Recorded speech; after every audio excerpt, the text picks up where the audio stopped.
Bonjour, dans cette capsule qui va concerner la fonction exponentielle. Donc, comme j'ai expliqué dans la première capsule, la fonction exponentielle est une fonction de référence qu'il faut connaître et il faut connaître les propriétés.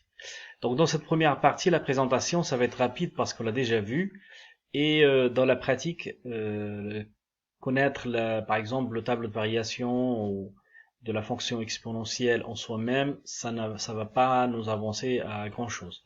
Donc, c'est sur tous les exemples que je vais faire qu'il faut faire, refaire, essayer de comprendre absolument avant d'aller plus loin.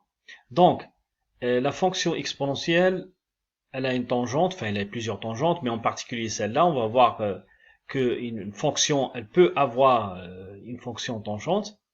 Donc, elle est croissante, elle est toujours positive, donc la dérivée de la fonction exponentielle est une des positives.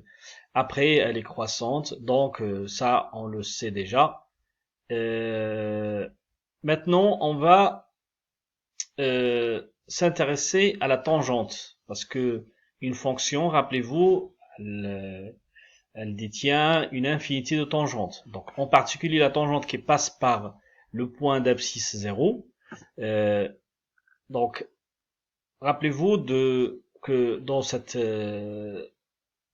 pour la fonction exponentielle, f de 0, c'est exponentielle 0 égale à 1. Attention, parce qu'il y en a beaucoup qui confondent exponentielle 0, ils mettent 0. Donc, ça, c'est une erreur à connaître et à essayer d'éviter pour la suite.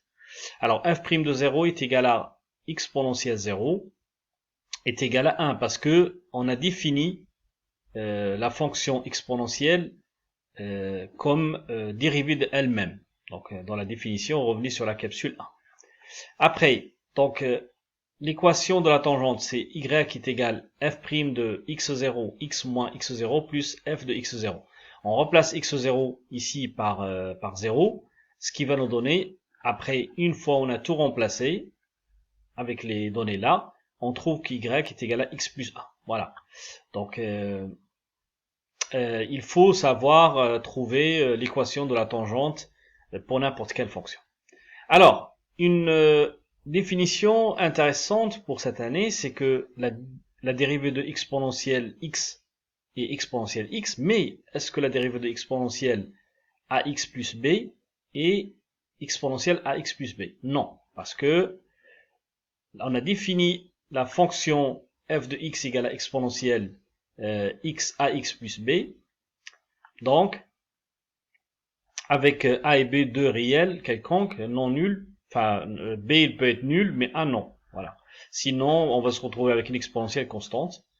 Donc, f' de x, c'est a exponentielle ax plus b. La démonstration, elle est très facile. Alors, pour la démonstration, cette règle, cette formule, on l'a vue dans la séquence des dérivées. En fait, f' de u de x, donc dans ce cas-là, f c'est exponentielle et u c'est ax plus b. Donc, la dérivée de cette fonction, c'est d'abord la dérivée de u' fois la dérivée de f'.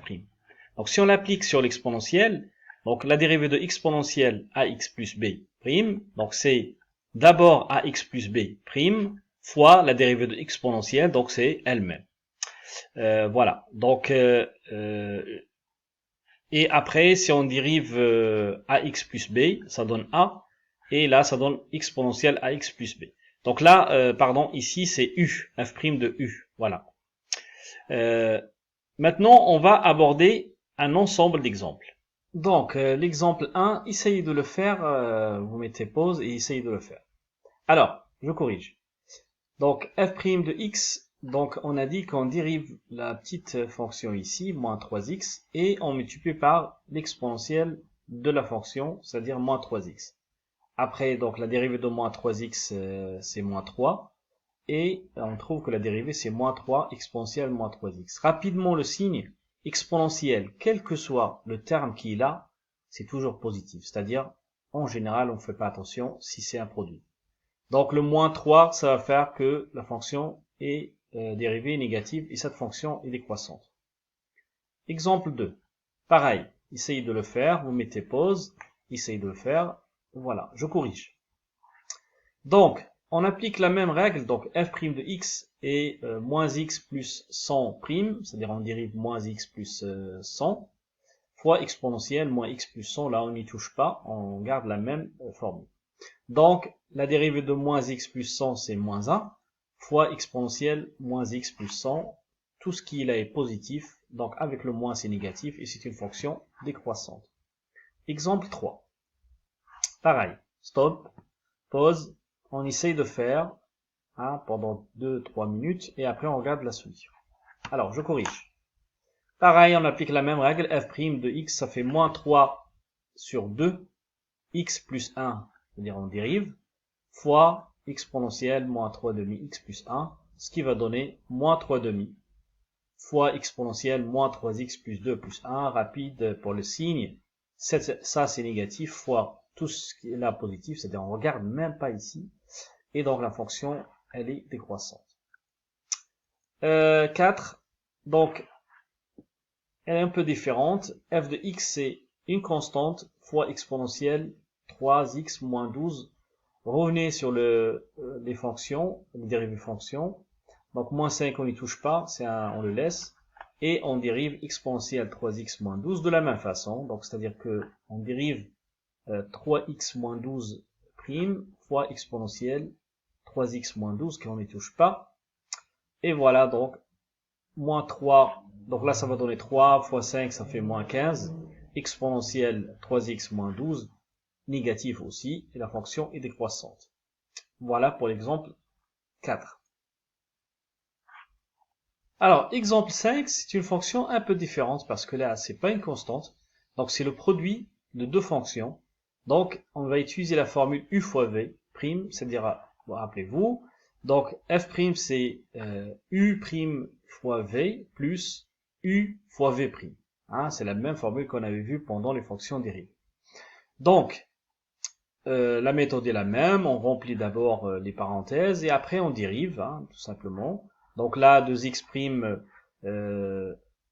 donc 2x', ça va donner 2, exponentielle moins 3x, 2x, et la dérivée de exponentielle moins 3x, ne vous trompez pas, faites attention, donc c'est moins 3, c'est-à-dire le a, ou bien c'est la dérivée de moins 3x', ça fait moins 3 exponentielle moins 3x. Dans ce type de fonction dérivée, en fait, on a toujours la possibilité de factoriser par exponentielle pour étudier les signes.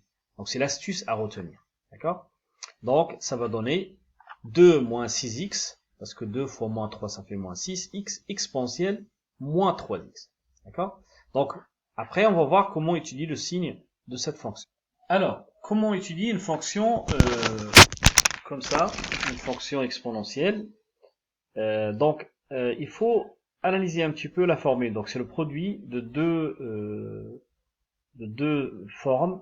formules, pardon. Donc pensez, comme j'ai dit, toujours à factoriser. Donc l'exponentielle est toujours positive, donc le signe je l'oublie, je le mets même pas dans le tableau si je veux parce que c'est un produit.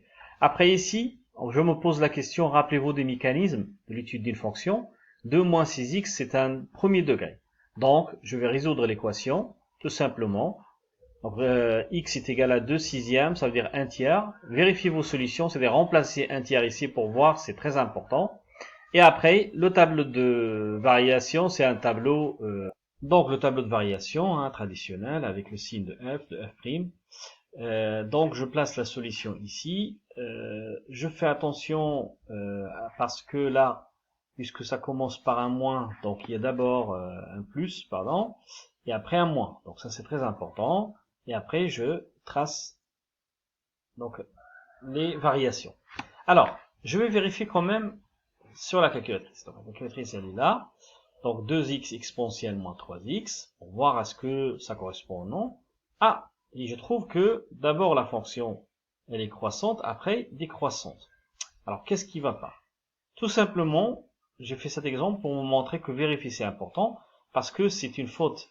Attention, il y a un plus, il y a un moins, et moi au lieu de mettre la flèche vers le haut, je l'ai fait vers le bas. Voilà, ce type d'erreur, vous les faites toujours, et donc il faut faire attention à penser toujours à vérifier pour ne pas se tromper. Voilà pour cette capsule, il y aura d'autres exemples dans d'autres capsules. Merci de votre attention et à la prochaine.